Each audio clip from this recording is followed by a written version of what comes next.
So now it is my honor to kick off our program this evening. Target St. Louis Volume 1 is a 2021 documentary that delves into the covert experimental testing of harmful chemicals in the Pruitt-Igoe housing community and other predominantly Black neighborhoods here in St. Louis, shedding light on the lasting impact of these actions. We're going to watch the film shortly, but first I need to make an introduction. Ben Phillips, who is a dear friend and partner of the Missouri Historical Society, a former Pruitt-Igoe resident. He has a much longer resume. You're going to get that from our moderator for the panel later. But for now, please join me in welcoming Ben Phillips to the stage.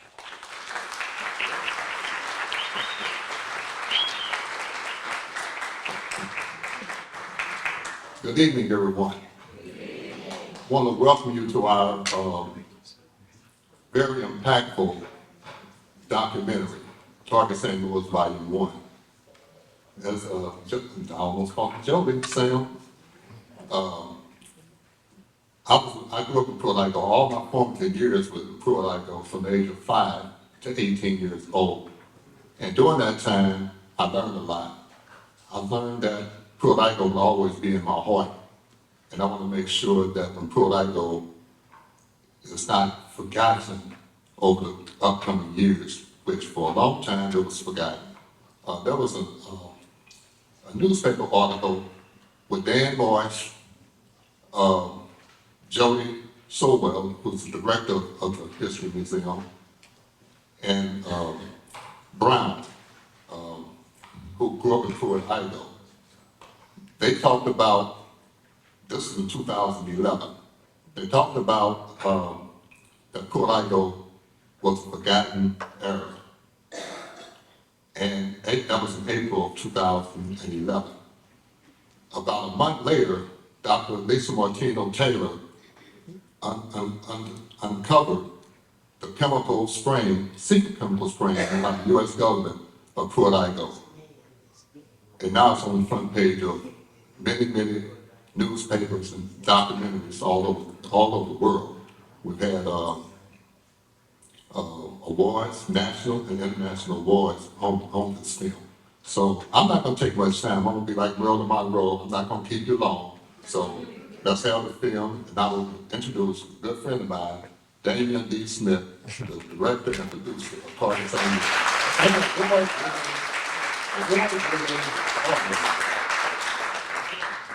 My good brother, my good people, how y'all doing? Thank you very much for coming out. Can y'all get out there with a round of applause? Thank you for coming out. Listen, I'm gonna keep this brief. I'll tell a real quick story on how this movie was made. Me and my grandmother, we used to communicate with each other with letters. You know, so she would send me a letter and I'll read it and call her and we'll talk about it. So one day she sent me this news clipping that Ben is talking about. So she sent this news clipping and she said I was a part of this. And this beautiful cursive handwriting my grandmother used to do. I miss her. So I read it and she and I discussed it. And I started doing more research. I got more and more mad. And the thing about me is when I feel something, I want to do something about it. So my skill set is filmmaking and storytelling. And I know that can move the needle because we all know what commercials do to us, right? So I put this film and you know, not me, we put this film together. Everyone you want to see on the screen is a part of this film and help put it together. I wish they would have contributed money, but no, I'm just joking, Ben, I'm just joking. But I appreciate everyone here. Enjoy this film. Let me know what you think. We're gonna watch it and then we'll talk after. Thank you, my good people. Thank you. This next story is so unbelievable, we didn't think it could possibly be true. Our I-team has learned the United States military conducted secret tests on thousands of people in St. Louis. 10,000 low-income people, and according to research that will go public today, this is where most of the testing happened back in the 50s and 60s. People living at the complex unknowingly inhaled this compound morning, noon, and night so the government could measure its effects on their lungs. And it was for a purpose. In 1953, Congress indemnified private contractors who were connected to human subject studies. The black camps down south is only go to certain locations. There was some strange going on We had no idea what it was, other than the fact that we were told at some point in time that they were spraying for insects, mosquitoes, and things like that.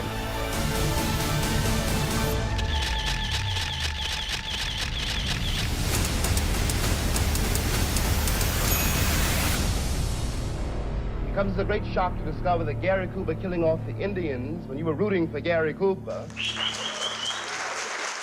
So as our panelists this evening make their way on stage right behind me here, we're going to hear from some Pruitt-Igoe residents. We're going to hear from the director of this incredible film this evening as well. It is my pleasure to introduce our moderator for this conversation. 10th Ward Alderwoman, though my notes say AlderLady, which I like. AlderLady Shameem Clark Hubbard represents the 10th Ward. She's been in office since 2019. Really central to her work is building bridges within this community in the 10th Ward and beyond. She's a dear friend of the Missouri Historical Society, and we're excited to have her, as well as this evening's panelists, with us. Alderwoman, AlderLady. Thank you so much. Good evening, everyone. Good evening. I've been in many spaces like this, and something just fell on my heart to ask you all to do with us here. I think it's appropriate. We do it in other spaces, but right now we needed to reset. Everybody take a deep breath in. And let it out. Let's give them another round of applause.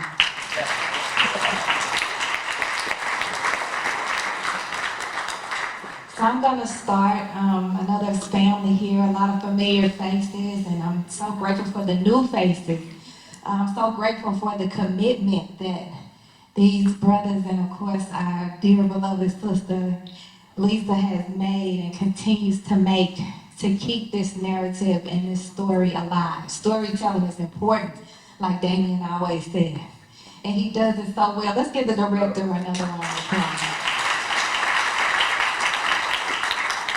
So I'm going to start with their bios before we start with the question. Of course, Damien D. Smith is an award-winning filmmaker, actor, and founder of 4910 Rosalie Productions, known for using strategic storytelling to address critical social issues and inspire change. He has notable acting roles in TV series such as Snowfall and The Purge, and has directed acclaimed films like About That and Daddy's Big Girl. Smith's work, driven by a deep sense of empathy and social activism, has earned him recognition across the filmmaking world and partnerships with social justice organizations, making significant impacts through his diverse projects. Please give Mr. Smith another round. Mr. Chester A. Deans Jr. and his family were residents of Pruitt-Igoe from 1956 to 1968. Mr. Deans entered the U.S. Air Force in April of 1967, and his family moved out in 1968. He is a believer in God, the proud father of 2 daughters and 4 grandchildren, and the semi-retired president of the nonprofit organization Fathers United to Raise Awareness. Mr. Deans credits the Pruitt-Igoe housing projects for having a significant impact in shaping his youth and character development into manhood. Please give Mr. Deans another round of applause.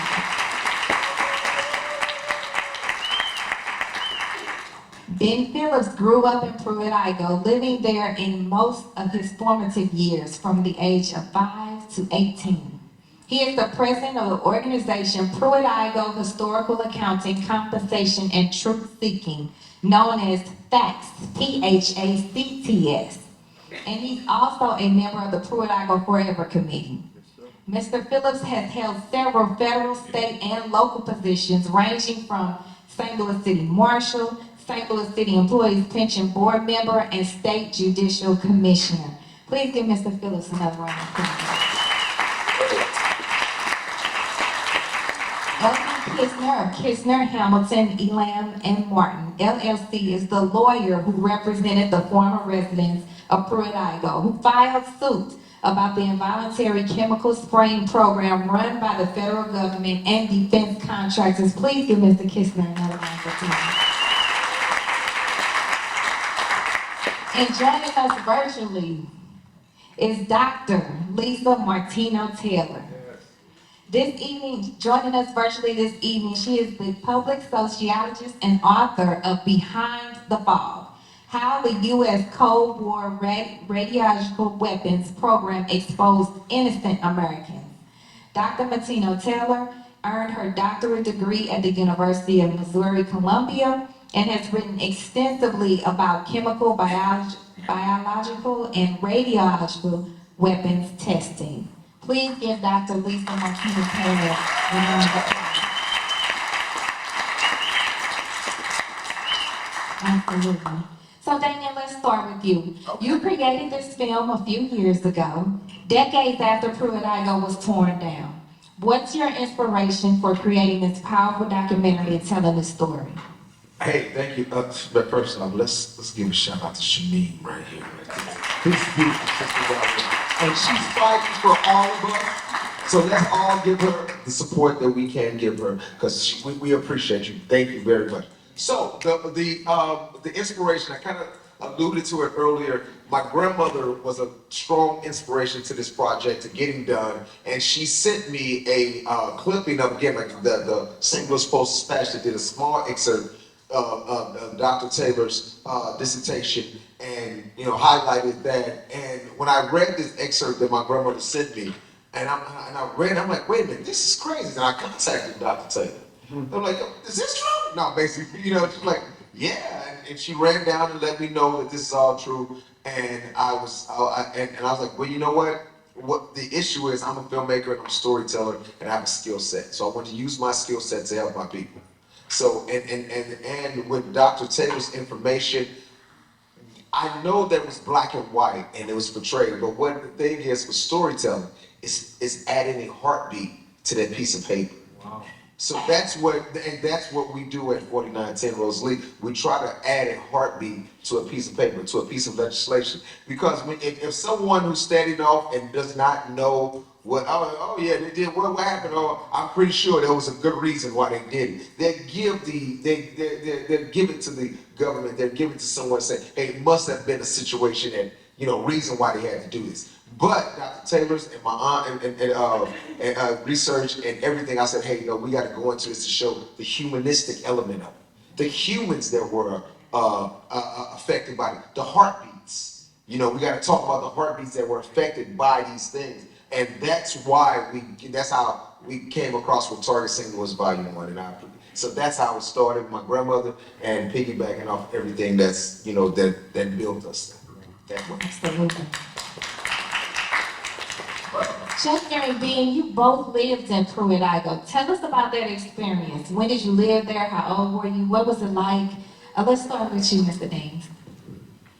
Good evening, everyone, and thank you, Ms. Moderator. Good evening, everyone. It's already been said, my experience in the Pruitt-Igoe apartments, the housing complex, it was admirable for real. I mean, we had the library, Crumlin Branch Library, we had Pruitt Elementary School. My mother was a very spiritual person, and she always made me connect to men who were prosperous and had jobs and that were employed. Because my father, with his broke self, he went on back to where he was and he left us there. So, and Mr. Robinson and Miss Marcella Robinson lived across the hall from us in apartment 502. We lived in apartment 500. So Mr. Robinson helped mentor me. He worked at McDonnell Douglas. Later in my life, after doing my Air Force duty, I worked at McDonnell Douglas. See, so it was positive for me. And many things that happened in connection to what Ben and I have experienced, there was some negative situations, but because of the mentors that were around me and the accountability that I had for my mother and my family and my sisters and brothers, I wasn't going to do none of that. And I wouldn't even work. I mean, I didn't even consider the spraying, because we were just outside. We played mama peg, papa peg, quad ball, tap ball, things of that nature, and it really wasn't a concern of ours until, Ben brought this to me in reference to the lawsuit with Elkin Kistner. And then I said, oh man, that's strange, so we got the United States doing what they always do, they use people. So, but other than that, I had a great experience, and I stand on that today. You know, the Pruitt-Igoe housing complex. Do you know how many people lived in Pruitt-Igoe? Does anybody know? It was, it marked, go ahead. Okay, okay. But when it all started, it was about 15,000, right? It morphed to 26,250 people. I did a research paper on that at the University of Missouri, St. Louis. And so that's how I found that out. And it's 33 buildings. Is that correct, Mr. Green? 33 buildings? Yes, that's right. And all that space there with all those people on top of one another, but we found a way to have a good life, even though some people said it was a myth, and it was not a myth. So thank you.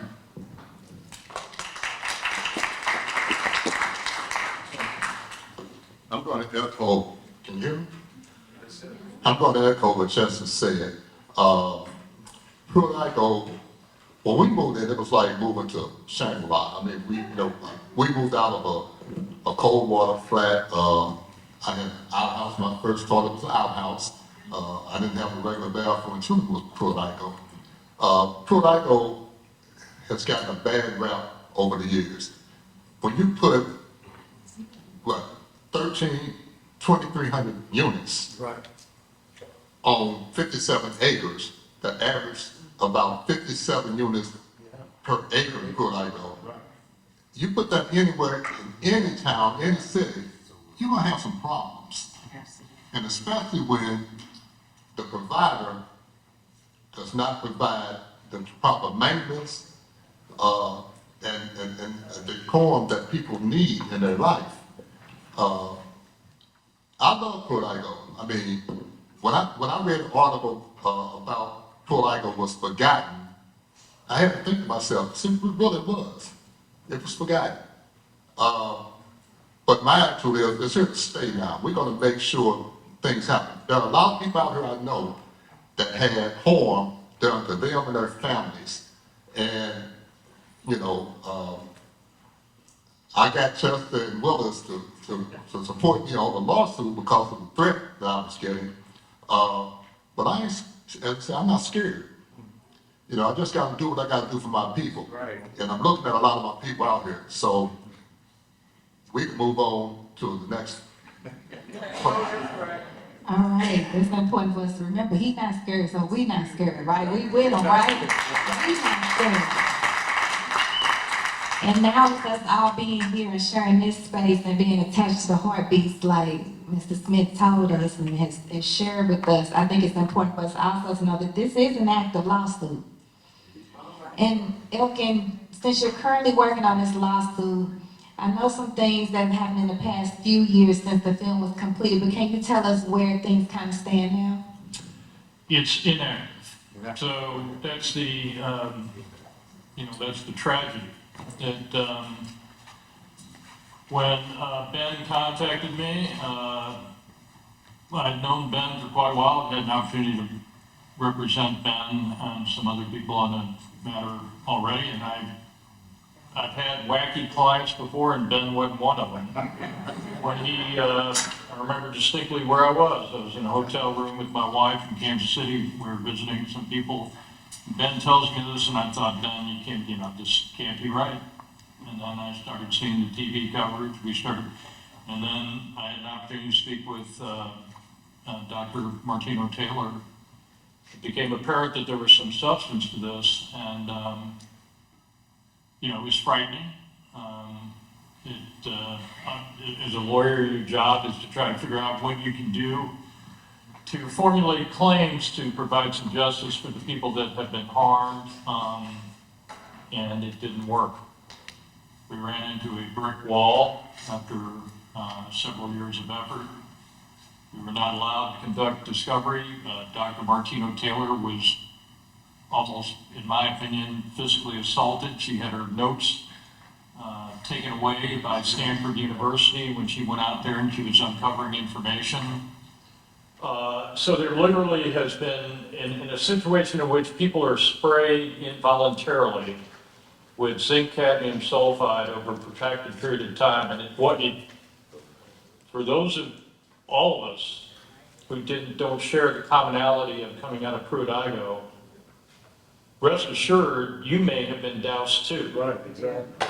So we all have something in common, because it was actually in the 1960s a very broad dispersion.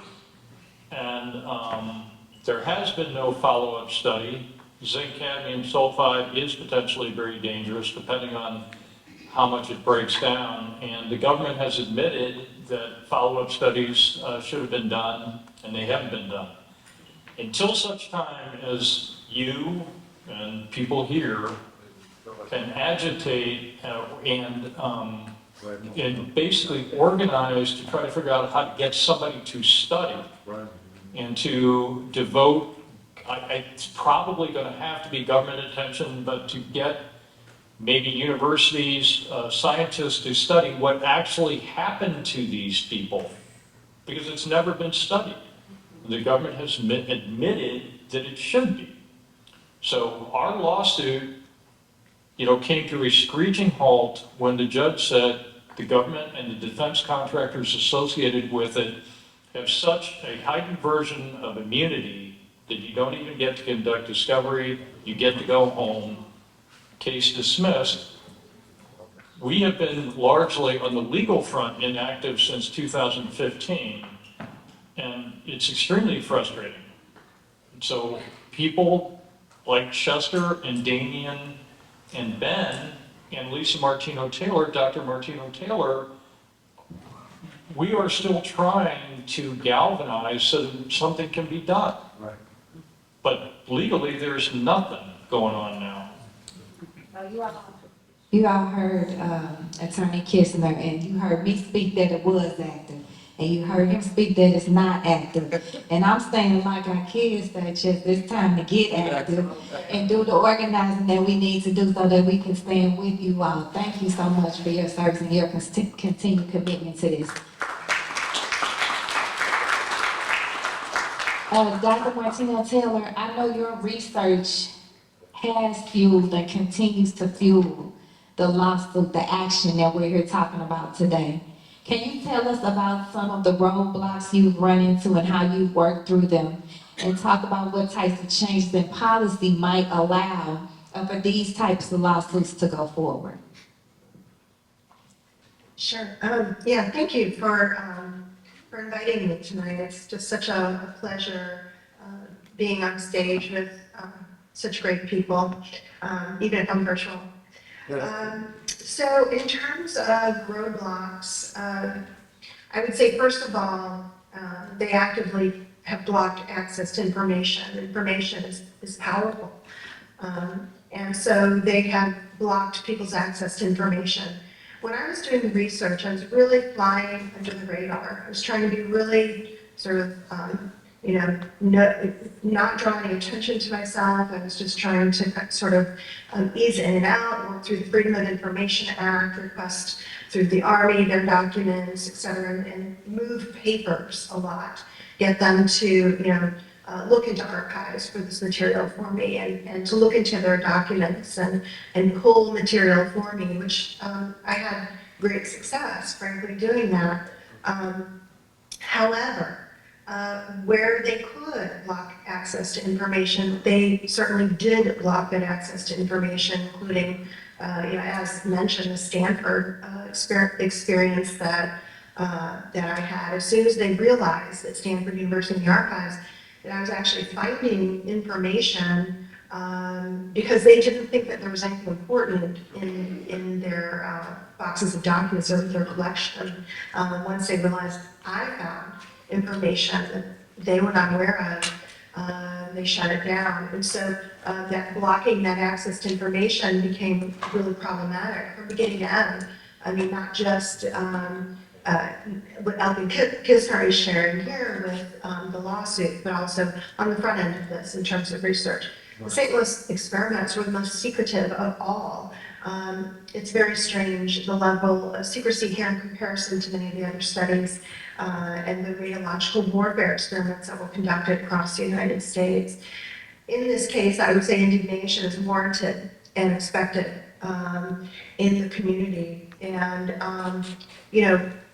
In addition, the blocking of redress from justice through the court system, I mean, that's really the bedrock of seeking justice in this country. And the fact that that is also blocked to the residents, former residents and descendants of people from Pruitt-Igoe is particularly egregious, in addition to the not providing, not asking for consent or not acknowledging the right of people to know what is being done to them. There are so many avenues here where, where it's just wrong. It's morally offensive in terms of this history that, it's very complicated. In terms of changing policy, this happened during an era where we had pretty generous laws in terms of protections. We basically have the same protections today that we had back then. I would say that means that this is a really important time for us to tighten our laws, to add teeth to our laws, and to say that, that consent is paramount, that people need to consent to these types of things, and that government agencies need to be forthright and tell them the truth about what is happening. We didn't see that happen here in these experiments. And not only did they take place from 1953 to 1954, but they returned again from 63 to 65. So you can see it happened once, they were able to get away with it, so they came back and they did it again. We don't want to see this happen anymore. It shouldn't happen anymore. And so we need to tighten the laws about transparency in our government agencies, about the citizens' right to know, about citizens' ability to seek justice and recourse through the court system. And I personally would like to see the lawsuit open back up again. Those agencies identification, but they did. So I'll stop there. Thank you so much. I think what's good to take away from what she said was about in the policy side, since I serve in policy side, is that we need to strengthen and put teeth in these laws and create these policies, but I'll take it a step further and make sure we have the right people in the positions to enforce those laws and to enforce those policies. Because you all, the people didn't know, but some people knew, right? And there were some people in positions that knew, right? And they still let this happen to you all, which is especially heartbreaking for me in the position I'm in, because I see it still happening today. So, Mr. Moderator, can I interject? See, facts, we had an opportunity to meet after Ben and Margaret and I, we had an opportunity to meet January 23rd with the Congresswoman Cori Bush.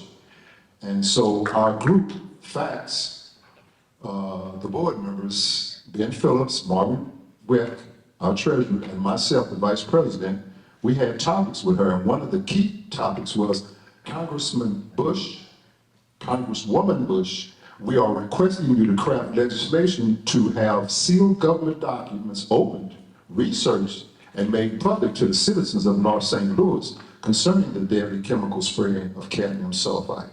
This also includes the Pruitt-Igoe housing complex in the area code of 63106. All this was revealed by Dr. Lisa Martino-Taylor.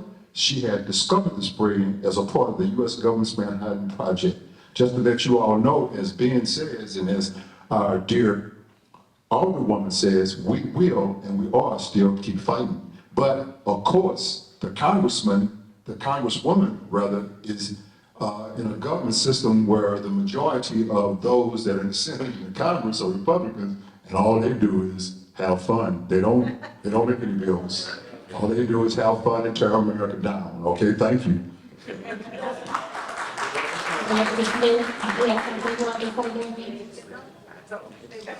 I think, Director Smith, weren't you getting ready to say something?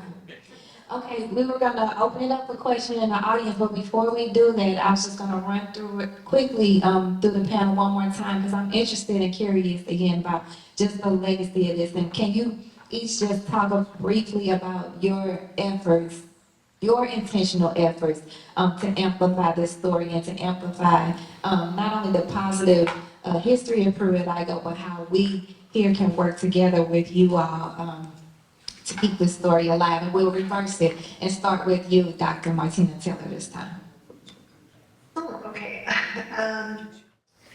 I think there's a lot more to be done related to this. There's certainly a lot more research to be done. And I spent 10 years, a full decade, researching this and putting together, just so many puzzle pieces that explain the story. Where context becomes really important to understanding anything that's going on. You can't just look at this one thing without looking at the context of the environment that is happening and who are the players, what else are they doing, what are the connections to other people. So there's certainly ample room for more research to be done, and I hope that that there are people that are going to school and going to college and learning how to do really good research in order to advance these kinds of investigations. We certainly need our lawyers. Who are willing to take on these cases, and we certainly need journalists who are willing to write about these, and directors, of course, who are willing to step out of comfort zones and to present the cold hard truth of American history. Whether we like it or not, we need to be faced with those truths. And so I think there's room for everyone in the community who wants to do something based on their skills and their passions to advance this story, and there are many, many other stories that are similar too. Thank you so much, Attorney Kistner. Well, I'm really not doing a lot. These people are, including Dr. Martino-Taylor. I helped organize facts. I know there are a lot of people in the audience who really enjoy hitting their head against a brick wall repeatedly, but I find it a little bit tiresome. Until we get further information and analysis and some effort, movement from people in power, and I personally don't think it's one person in Congress.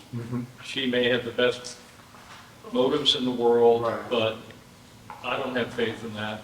I think that people need to enlist organizations and people of influence to clamor for something to be done to do the studies that are necessary to determine what data there is that can change the outcome of the lawsuit in 2015, which was go home and stop complaining. That was the outcome. We don't have any further significant information since 2015 that would change that result. The laws have not changed. We don't have data. But data can be gained. We just need to figure out how to get it. The studies have not been done, and if we have additional information, then there's a reason why lawyers such as myself might be interested in going into court thinking that they're not going to have the same experience of putting their head into a brick wall again. So something has to change. These efforts are important, but we got to get people motivated to clamor and to achieve some sort of study and analysis so that we could go back into court with additional fresh information that will justify a different result than what we had in 2015. It has to happen somehow, some way. Thank you so much, Mr. Kistner. Well, I'm sitting here thinking, I filed this lawsuit in 2012. 2012. And we've been constantly working on it. What we need is public engagement. We need people to, first of all, we're just launching a website for facts that will be able to capture recommendations and things of that nature. It's not all the way up, it's still under construction. But we will be putting that out publicly pretty soon. We do need more research. But one thing we need are people working on this, giving us suggestions, telling us what they feel and how they feel. Because I'm going to tell you, I changed my narrative. When I filed a lawsuit, it was a lawsuit for Pruitt-Igoe. Really, it's a lawsuit for basically the entire city of St. Louis. This spraying, see, there are two different things going on here. There's an aerosol spraying that happened at Pruitt-Igoe. It also took in New North Side. It took in Mill Creek area. It took in Forest Park area. It took in East St. Louis. It took over the entire area. It wasn't just Pruitt-Igoe. Pruitt-Igoe was the population center that they sprayed. And we had the high-rise buildings so they could dump it on the Vine and the Village and Cochran and all the rest of Peabody. But that was the aerosol. On the radiation part, which came out of, it hadn't been said, but that was malacry. Pruitt-Igoe area, 63103, was contaminated also by the same thing that's contaminated Coldwater Creek, Westlake. They were shipping that what we call it, nuclear waste through the city. And you know, back in the 60s and 70s, they didn't have covers on these trucks where they were driving dirt through the city. That stuff was spewing everywhere. So there's a lot of research that's got to be done yet on that. But trust me, we're gonna keep hitting it. Like I said, I'm not scared. We're gonna keep hitting it because we came real close on the radiation part this time. We had an amendment that was being attached to the Senate bill that Josh Hawley had passed. And that's what Congresswoman Cori Bush was involved in that also. But it was nothing was concerning the Pruitt-Igoe original lawsuit, as Elkin is saying. There's been some movement, but it hadn't been on the Pruitt-Igoe part. But Pruitt-Igoe is also a part of the radiation and everything else. So we got a two-headed snake out here that we're dealing with. So. Dr. Smith? And to bring it back to the film, that is, you know, the purpose for doing this film was to get the word out. You know, when I came upon this information that's about the spraying and things like that, I was surprised that it hasn't gotten any more attention. So that was my goal, and that's my continuing goal to you know, propel this documentary as much as I possibly can, and then and get all the eyes on it to spark some change from our local politicians and to the federal politicians. So that's what we're doing it for. I have a proven track record in actually doing this in elements. So most of our documentaries, I have one that helped get the Crown Act passed in Louisiana. We have another one that did some other stuff called the Judicial Players that talk about the prison school pipeline. So this one right here, in particular, this documentary has been heralded and shown all around the world. So that was my goal. My goal was to get the word out and try to motivate and get people going with documentary, and as in depth as I can and entertaining as I can. Right. So that was the goal for the documentary, and I think we've succeeded. And here we go. It has been heralded again globally, and it's won multiple awards. So now we're using it as an advocacy. Again, with this one, we have teaching toolkits, law review articles, and everything to help people engage and learn more about this. You know, just try to put a little bit of sugar into your medicine. That's all it is. All right, here we go. All right, well, everyone really wrapped it up, and we just got to keep fighting, keep motivated, because as being already said, it's not just the Pruitt-Igoe, it's also the city of St. Louis, and we need you all with your skills to support this effort, and we would appreciate that so we can have some real power. Thank you. Okay, so then we'll start with opening up the questions to the audience. I see one back here and then one down here. All right, I'm coming around with the mic. We need to use the mic, so Dr. Martino-Taylor hears everyone.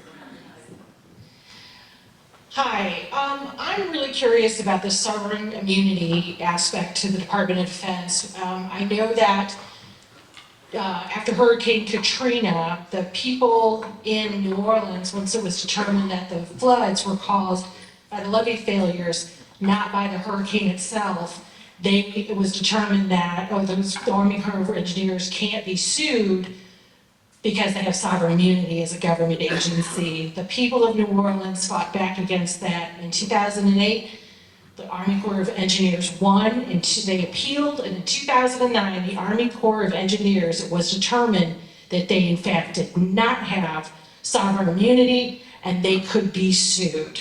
Has that approach, has that thought gone through anybody's approach in this narrative against the Department of Defense? I'm unfamiliar with the particular subject matter that you described with respect to the area that was affected by Hurricane Katrina. I'll tell you that the species of sovereign immunity that was raised against us was a particularly strong version of sovereign immunity because it's related to defense. And in that circumstance, we would have, in order to get past sovereign immunity, we would have had to point to a specific regulation. I'll just test my memory going back to 2015, but I think it's basically accurate. We would have had to point to a specific regulation that the conduct at issue directly violated. And that was impossible. It was an impossible task in part because we really didn't have complete information as to what the government was doing. Long story short, I wasn't the team of, there were many lawyers on the team who were involved in trying to figure out how to get past the immunity. And we marshaled every argument that a team of lawyers, consisting of lawyers who probably have, you know, superior minds to mine, were contributing to, and we're unable to do it. There have been a couple of cases. I remember when we were doing the research, there were a couple of cases that were able to get past the sovereign immunity applicable in the defense context. But my recollection is that in those situations, there was specific evidence of actual harm. The irony here was we had a whole bunch of anecdotal information that people had, you know, for example, Tony Perkins with the keloids and things like that.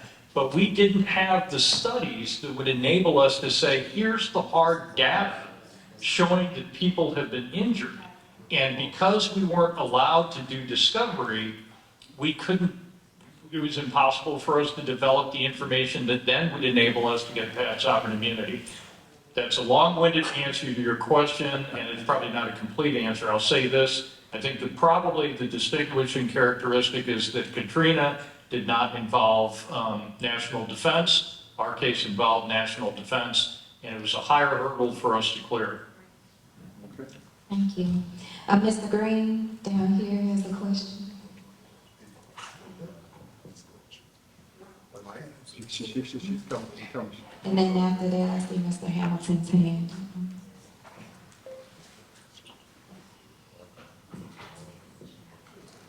Thank you, Betsy. Good afternoon, good evening, everyone. Everybody doing pretty good? What a wonderful documentary. Thank you, Damien. Thank everybody on the stage. My name is Robert Green, and I'm the founder of Pruitt-Igoe Forever, which is an organization that do a whole lot of things in reference to Pruitt-Igoe. Let me just say this, first and foremost. I have never left Pruitt-Igoe. I have never forgot about Pruitt-Igoe. We moved out, we was not the last family, the next to the last family to move out of Pruitt-Igoe. And when we moved out, we moved just to the neighborhood just due north of Pruitt-Igoe. And to this day, I still stay in this neighborhood. So every day of my life, I pass by Pruitt-Igoe. So Pruitt-Igoe have never been forgotten about. And I have done a lot of research, talks, etc. throughout the years since Pruitt-Igoe closed in 1974. But my question is not really a question, but my heart is beating rapidly right now. And every time I hear about this spraying or anything negative that comes out of Pruitt-Igoe, my heart beats rapidly. Yes, sir. When this whole thing came up about the spraying, and I've been knowing about it for a whole lot of years, I initially said, that I did not want to be included in the study, in the lawsuit. But I was included anyway, and I got a letter some years later saying that the lawsuit was dismissed because there was no correlation between the illnesses, can you hear me? Yeah, there was no correlation between the illnesses and the spraying. But what I can sit here and say, and talking to my family, and talking to Ben, and Chester, and other members of the Pruitt-Igoe family, is this. We may not be able to tie the spraying to the illness, but for sure, without any doubt, and maybe Attorney Kistner, maybe you can address this.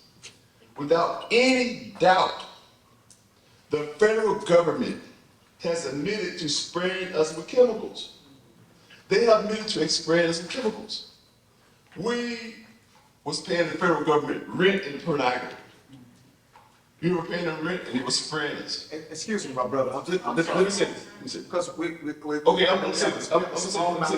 Yes. We have a small amount of Okay, time. let me finish We're this. trying to Let me get finish this. this. I'll be done. What I will say here, while we can't correlate, we can say that we suffer from post-traumatic stress disorder. The government has admitted it, and we suffer from post-traumatic stress disorder. So that should be a case in and of itself. Okay, thank you, brother. All right. Thank you. I saw Mr. Hamilton had his hand up.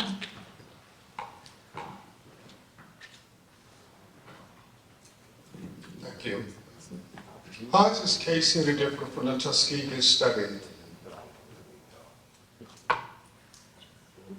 I'm sorry, could you repeat that, please, sir? From Tuskegee, how is this case any different? So it's not any different. It was going concurrent. So the government had two government studies. One, excuse me, my brother. Excuse me.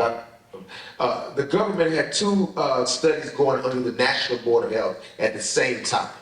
You know, so it's no difference. It's just they chose a population that was underdeveloped and underrepresented and executed whatever testing that they wanted to do. That's heinous to me. That's very cold. And I think Dr. Martino-Taylor can speak more about this in an element. Go ahead, Dr. Taylor.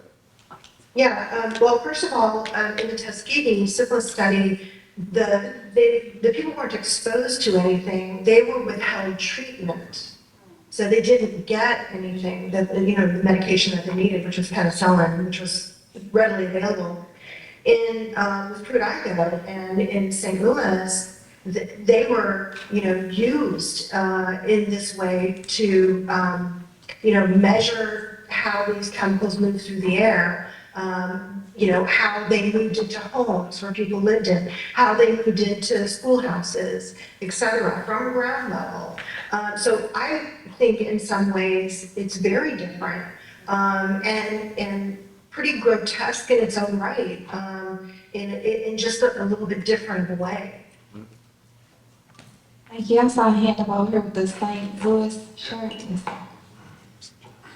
Mr. Jackson. Hello, thank you all very much. Damon, goes unsaid, man, you're a great guy, man. I really, really, really admire you for doing this, man. You're a great product. So, I just want to say this. I am a person that really understands that we're in an age now of content and information, right? And this particular film that he just produced, I sat here and watched it, and I'm a content creator, right? And as I watched it, I'm seeing 30 seconds, 1 minute snippets, and I believe that this is a great situation if you want to get this out to the millions and millions of people. This is one of those things that I really truly believe that could produce, if you get one 30-second video that gets 30 million views, the government has to say something. If the government don't say something, the people are going to say something. So I believe that this is one of those situations that would be very possible. And Damon, I'm down with you, whatever you want me to do, brother. Appreciate you, brother. Thank you very much. With that process of getting the word out is that we are our own change agents. You know 10 people, you know 10 people, you have a large reach. So, just getting this word out, getting this stuff, it will be available on all streaming platforms soon. It is not available now. So if you see anything that looks like it, it's bootleg. All right? It's not available now. But so it will be available on all major streaming platforms pretty soon, and just get the word out. Again, you get things changed. We've all seen within the last 2 or 3 years that documentaries have become change agents in society. So let's just pick up and use that momentum and keep on going with it. That's all, my brother. And and also when it comes to those 30-second clips, of course, we have trailers, we have things like that, but everything else, man, we got to pay something. Come on.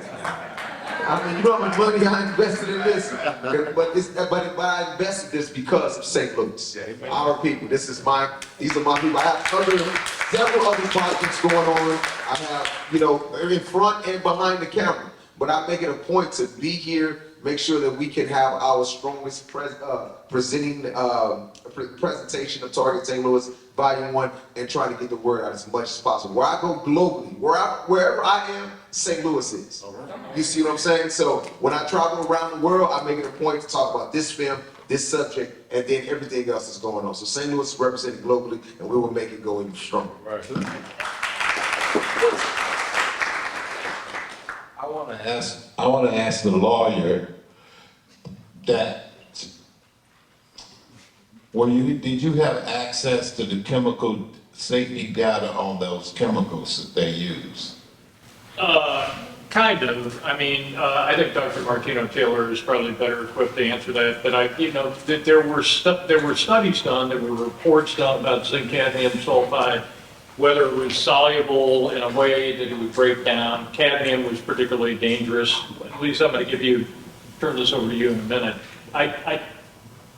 This is not directly responsive to every chemical manufactured in the United States is required to have a safety data system about how much you can be exposed to. Okay. My good brother, you saw the documentary, right? So they changed it. They changed it to a Nuremberg code of ethics. So see what I'm saying? Hold on, brother. Wait. Listen to me before you dismiss me. What's the dismissal? Now, did you have access to how the people's names who lived in Pruitt-Igoe during that time that they were exposed?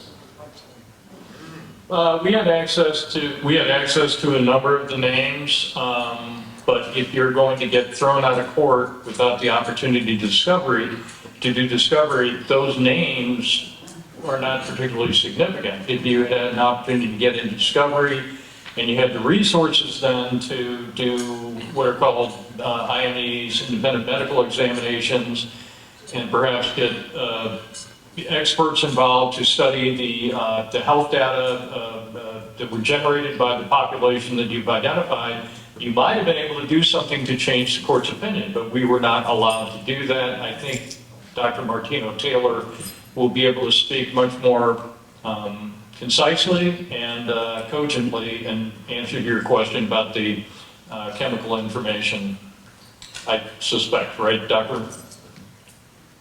Yeah, I can address a bit. Phil Layton, who designed the studies, who was the radiation warfare, the radiation cloud expert for the Army, who designed the St. Louis studies, himself acknowledged that zinc cadmium sulfide was poisonous. And he said there was a label on the zinc cadmium sulfide that stated that. So he said that.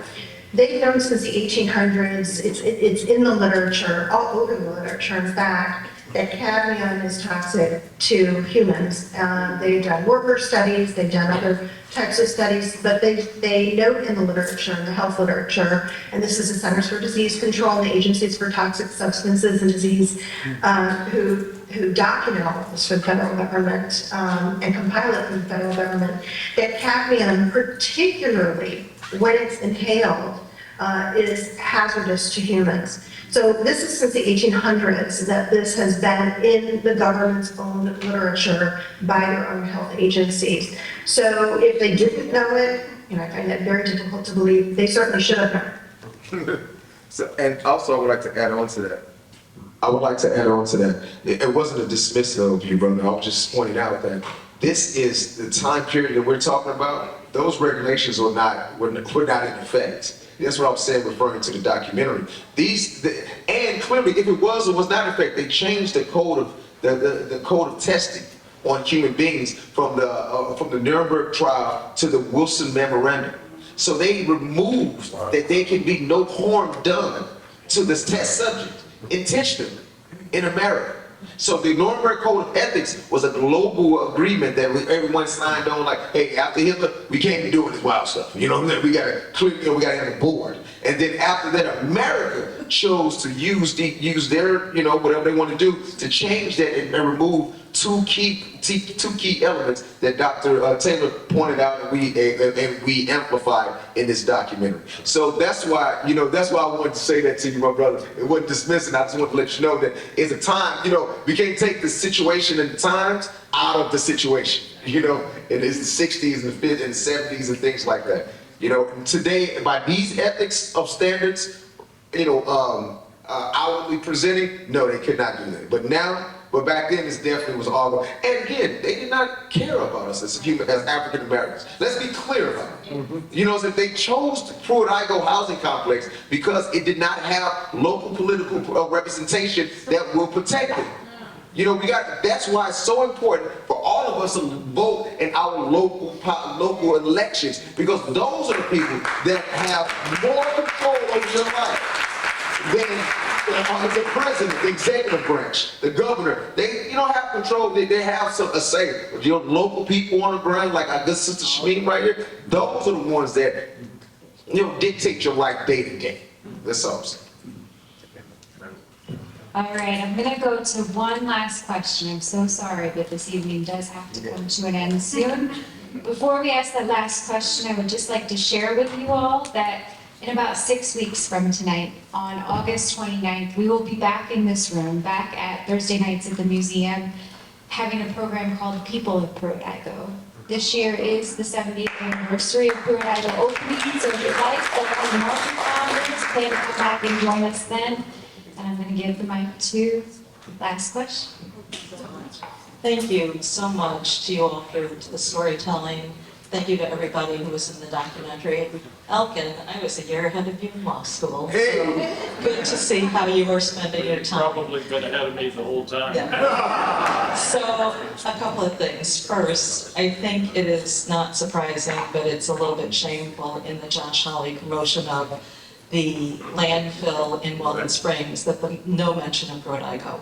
So this whole story is new to me, and I think it is shameful and shocking that they are focusing on, the other landfills and so forth, and not this story. I do want to ask you a legal question. Is there a statute of limitations that's going to run? Because what scares me about this is people are getting older. People are dying. The people who could have been the test cases, many are gone. And is there a statute of limitations that is going to cut off your ability to pursue this? I don't think so. There's a concept, so the law occasionally conforms to logic. So statute of limitations typically doesn't begin to tick until there's accrual, until a reasonable person would be aware that he was injured and what injured him.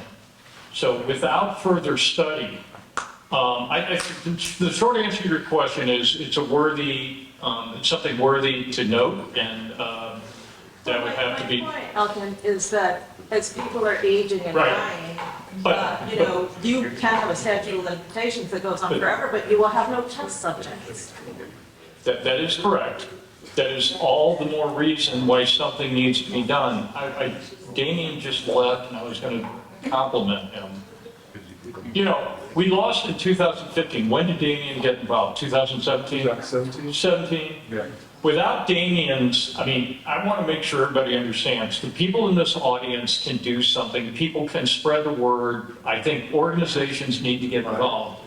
Because you are absolutely correct. People are going to die. We're going to lose the subject matter that should be studied, the human beings, to determine, to develop the evidence that harm was caused. That's a practical problem, and your point is well taken. Damien has enlivened something that I thought was dead when we died. I thought we died in 2015. Now, I think outreach needs to be done. For example, there's the baby teeth program at Washington University. Connectivity should be achieved there. There's another center of study at Washington University. I don't want to go into it now.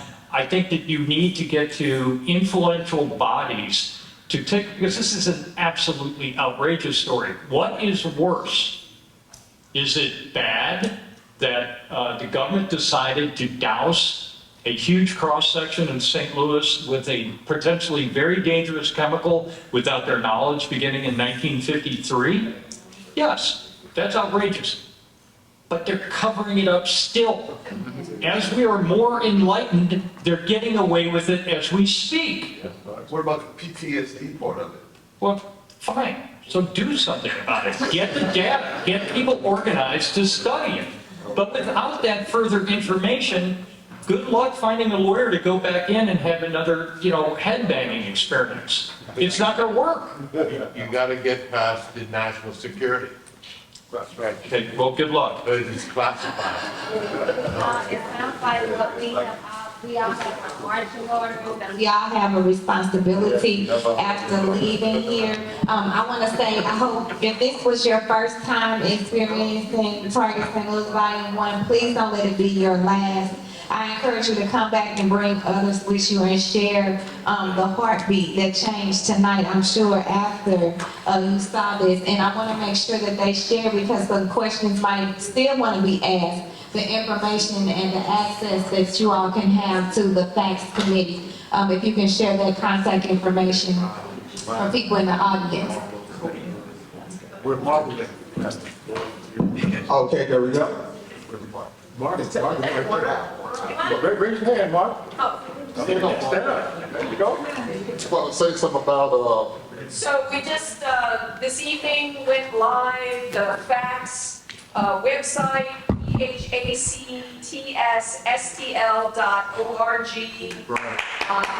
It's still basically under construction because it's me doing the construction. We're trying to build it out. We're trying to get eventually a place where people who feel comfortable can register and start collecting names, but we don't want to do anything that we aren't sure is going to be secure. We don't want people to be giving us information that could be misused by somebody else at some point, so that's still to be developed. And everything that we know, as we know it, we're going to put it on that site. There's an email if you want to contact us, if you want to be involved with us. Go to that website, phactstl.org, and we'll get back to you. All right, thank you so much, everyone. Let's give them a round of applause again. Let's be active, and everyone have a blessed night. Thank you.